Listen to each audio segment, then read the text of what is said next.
All right, buckle up, everybody, because today we're diving headfirst into a place that's like a living history book with neon lights and really good food, Taiwan. You're telling me it's incredible. From ancient tribes to becoming a tech giant, it's mind-blowing. I know, right? And the history just keeps on going, 25,000 years at least of humans on this island. Makes you feel kind of small, you know? It really does. Older than the pyramids. Can you imagine that unbroken chain of people living there since, like, the Stone Age? Yeah. It's incredible, and it still matters today. Absolutely. You've got the indigenous communities. They were there first 6,000 years ago. Their story, man, it's beautiful and tragic at the same time. So much resilience, fighting to keep their culture alive. And you see that throughout Taiwan's story, this ability to bend but not break. Outside forces try to reshape them, but they always hold on to who they are. Yeah, this constant back and forth, right? Keeping their own traditions while dealing with the impact of other cultures. So after the indigenous folks, what's next? Big waves of migration, mainly from China, starting around the 1600s. Is that about right? Yeah, and it gets really wild here because it's not just people moving. Taiwan becomes this prize that everyone wants. The Dutch, the Spanish, they all start fighting for control. Oh yeah, the Dutch East India Company, classic. They swooped in looking to make a fortune off those Asian trade routes. But here's the kicker, they actually encouraged more Chinese people to move to Taiwan. Needed them to, like, work the fields and stuff, right? Exactly. It's crazy how these economic choices can totally change a place, its people, everything. And all those Han Chinese settlers the Dutch brought in, they completely changed Taiwan's culture and language. It's like dominoes, one thing knocking into the next. But the Dutch weren't the only ones trying to carve up Taiwan, were they? Weren't the Spanish setting up shop in the north around the same time? Yep, they called it Hermosa, which means beautiful in Spanish, right? Saw Taiwan as this perfect trading spot, maybe even a launching pad for more conquests. So now you've got these two European superpowers, the Dutch and Spanish, both wanting a piece of the pie. Sounds like a recipe for disaster. Oh, absolutely. They were constantly at each other's throats, fighting over trade and who gets what. But get this, neither of them ended up having the biggest impact back then. Wait, you're talking about the Kingdom of Tunning, right? That one blew my mind when I was reading about it. Such a wild but little-known part of history. Right. It's often forgotten, but super important if you want to understand just how tangled Taiwan's past really is. So picture this. This guy, Koxinga, he's loyal to the Ming dynasty, right? Well, the Ming just got overthrown back in mainland China by the Qing dynasty. So what does he do? He sets up his own kingdom in Taiwan, a big screw you to the king. Wow. So not only are they dealing with these European powers, but there's this whole Chinese power struggle happening right there on their doorstep. This Koxinga guy sounds like a serious player. He was a total badass, a brilliant military leader, hated the Qing dynasty, and held them off for over 20 years. His kingdom became like this refuge for people who hated the king, a symbol of resistance. Sounds amazing, but like all good things, it couldn't last forever, could it? The king eventually took over, right? They did. In 1683, a king admiral, Shi Lang, defeated Koxinga's grandson, and that was that. The kingdom of Tunging was done. And that's when Taiwan became officially part of the Qing Empire, as part of Fujian province. So after the Dutch, the Spanish, and this short-lived but super impactful kingdom, Taiwan becomes part of the Qing dynasty for, what, over 200 years? That's a long time. What kind of effect did they have? Oh man, tons of changes. At first, the Qing were mostly focused down south where Koxinga's capital used to be. But as they gained more control, the north became more important. Okay, so they're kind of setting the stage for modern-day Taiwan with Taipei as the main hub. But it wasn't all smooth sailing, was it? Nope, not at all. See, the king encouraged even more Han Chinese to settle in Taiwan, and that caused problems with the indigenous people who already lived there. The settlers needed land to farm, to live, so they started pushing further and further into indigenous territory. Man, the clash of cultures, those fights over land, those are wounds that run deep, don't they? They still haven't fully healed, even today. You got it. It shows you how history isn't just dates and names in a book. It's alive, it shapes who we are today. And for Taiwan, those old conflicts are all tangled up with this deep desire to be their own boss, to control their own destiny. Which brings us to, yet again, another twist in Taiwan's story. It's 1895, the Qing dynasty is starting to crumble, and Taiwan, well, they're about to get caught in the middle of a global power struggle. So 1895, the Qing dynasty is hanging on by a thread, and Taiwan's about to get swept up in the chaos. What went down? Well, the Qing family were losing badly to Japan in the First Sino-Japanese War. And you know what happens when you lose a war, right? You have to give up stuff. In this case, Taiwan. It was part of the Treaty of Shimonoseki. So, after the Dutch, the Spanish, the Qing dynasty, now it's Japan's turn to take a swing at ruling Taiwan. And they stick around for a while, right? Like 50 years. Yep, from 1895 to 1945. And let me tell you, they were busy. The Japanese, they were all about modernizing and making Taiwan part of their empire. They poured money into building railroads, ports, you name it. They really ramped up agriculture, too. Sounds like they were laying the groundwork for Taiwan's economic success, even if it was mainly for their own gain at the time. Exactly. Taiwan was this source of raw materials in this strategically important island. The Japanese, they brought in new crops, sugar and tea especially. Those became huge exports. Oh, and they brought in their own education system, which, had its downsides. It was all about making everyone think like Japanese citizens. Japanization, it sounds kind of creepy, to be honest. What did that look like in practice? Basically, they tried to replace Taiwanese culture with Japanese culture. They pushed the Japanese language, made people follow Japanese customs, and tried to suppress anything Taiwanese. They wanted everyone loyal to the Japanese emperor. I bet that didn't go over so well with everyone. Forcing your own culture on people always backfires, doesn't it? But the research mentioned resistance movements popping up during this time. The Taiwanese people, they weren't just going to take this lying down, were they? Absolutely not. There were armed uprisings, like the Trapani incident in 1915, and all sorts of movements to keep Taiwanese culture alive. And this fighting spirit, this refusal to give up their identity, that's a constant theme in Taiwan's story. It really makes you think, what if Japan hadn't been defeated in World War II? Would Taiwan still be part of Japan today? It's a huge what if, isn't it? But what we do know is that World War II changed everything. When Japan surrendered in 1945, Taiwan went to, well, it's complicated. Technically, it went to the Republic of China, the ROC, which was run by the Kuomintang, the KMT. Ah, okay. So here's where we get into the whole two-China situation. It's always confused me a little, to be honest. It's not just about politics, is it? It seems like identity, a sense of belonging, that's all mixed up in it too. You're right, it's a huge mess. To understand it, you got to go back to the Chinese Civil War. You had the KMT, led by Chiang Kai-shek, fighting the Chinese Communist Party to control, well, all of China. And the communists, led by Mao Zedong, they were the ones who won that war in 1949. They created the People's Republic of China, the PRC, which is mainland China today. Exactly. And the KMT, they were defeated. Yeah. So they fled to Taiwan, bringing millions of refugees with them. They were starting over, but they brought all their old conflicts and baggage with them. Baggage is an understatement. They said, okay, Taipei, you're the temporary capital of the ROC. But they still thought they were the real government of all of China, right? So now you've got two Chinas, both claiming to be the real deal. And there you have it. The ROC in Taiwan, the PRC in mainland China, both saying, nope, we're the only China.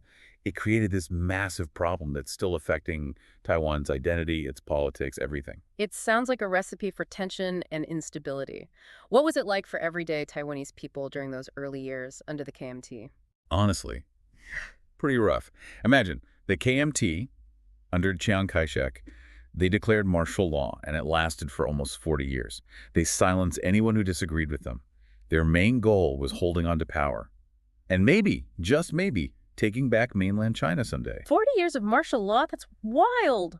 But as time passed and mainland China got more powerful, that dream of retaking the mainland must have seemed further and further away. You're telling me. The reality was this. They were governing Taiwan, this island with its own history and culture, a unique place. And so this idea of what it meant to be Taiwanese, it started evolving. So on top of this whole two China's political drama, you've got this really personal cultural shift happening within Taiwan. People are starting to ask, who are we really? What does it mean to be Taiwanese? Exactly. And this search for identity was only amplified by what came next, the democracy movement. It took root in the late 70s and just exploded in the 80s. Sounds like Taiwan was on the verge of a major transformation, ready to break free from the past and choose its own path. That's a great way to put it. People wanted freedom. They wanted a say in how their country was run. And this desire for change, it was going to change everything. It reshaped Taiwan's government and its place in the world. So you've got this growing demand for democracy in Taiwan, but also this unresolved two Chinas issue hanging over everything. It's like a powder keg waiting to explode.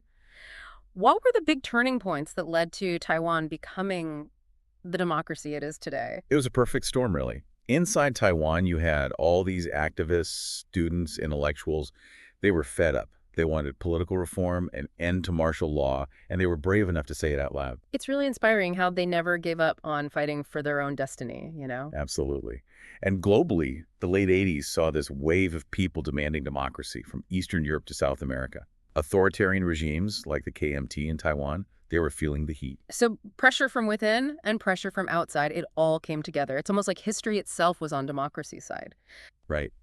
And the KMT, even under Chiang Kai-shek's own son, they can see the writing on the wall. They had to change, so they started loosening their grip.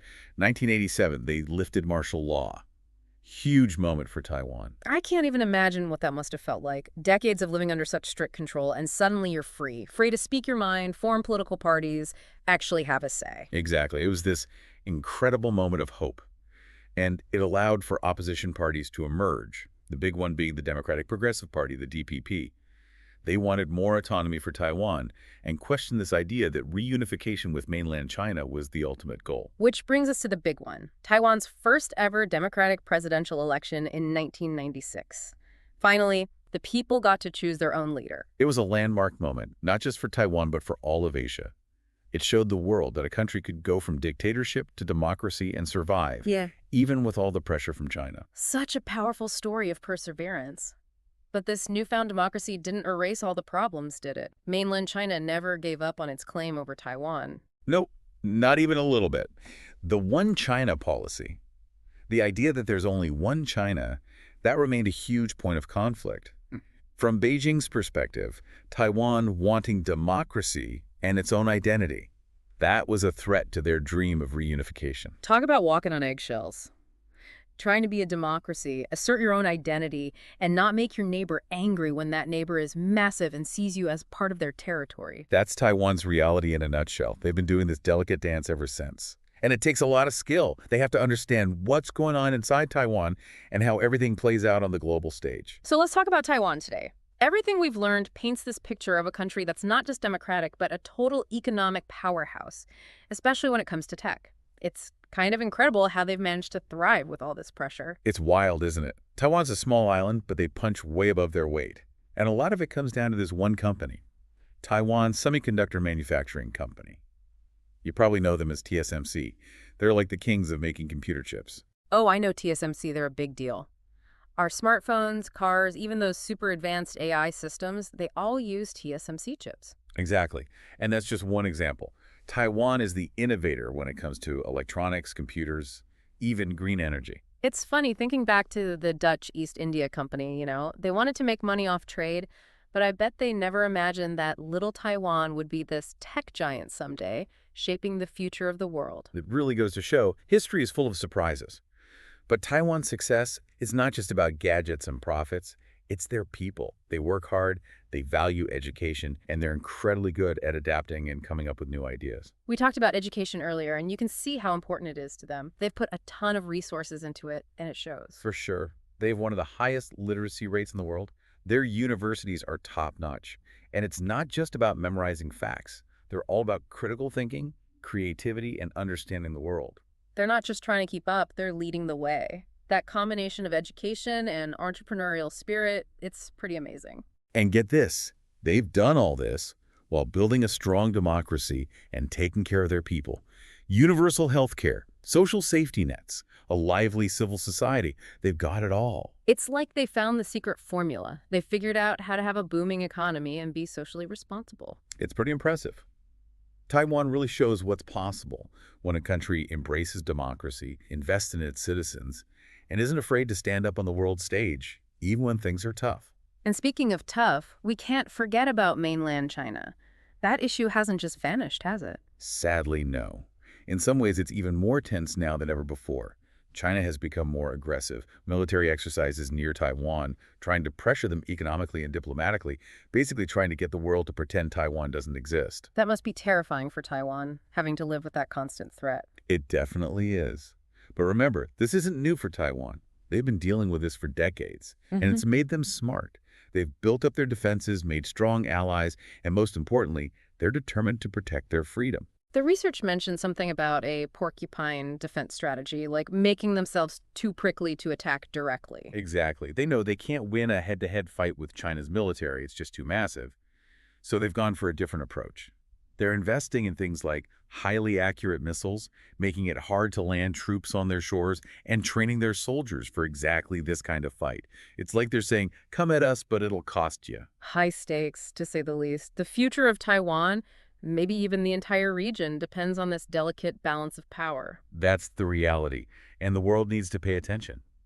Taiwan's right to exist, their democracy, their achievements, those are things to be protected, not taken for granted. Taiwan's story is one for the history books. Colonization, authoritarianism, a giant neighbor breathing down their neck, and through it all, they've built a successful democracy and become a global economic force. It's honestly incredible. Resilience, that's the word that comes to mind. Taiwan's story is proof of what people can achieve when they're free to make their own choices, their own future. It makes you think, you know. As Taiwan keeps fighting for its place in the world, maybe their journey can inspire other countries, other people who are fighting for the same things. Democracy, freedom, the right to decide their own fate. That's a powerful thought. And it's worth remembering, Taiwan's story isn't over. Not by a long shot, they're still writing it. And on that note, we come to the end of our deep dive into the fascinating world of Taiwan. We hope you've gained a new appreciation for this island nation, its history, its vibrant culture, and its importance in our increasingly complex world. It's a story that stays with you. Until next time, keep exploring, keep asking questions, and we'll see you on our next deep dive.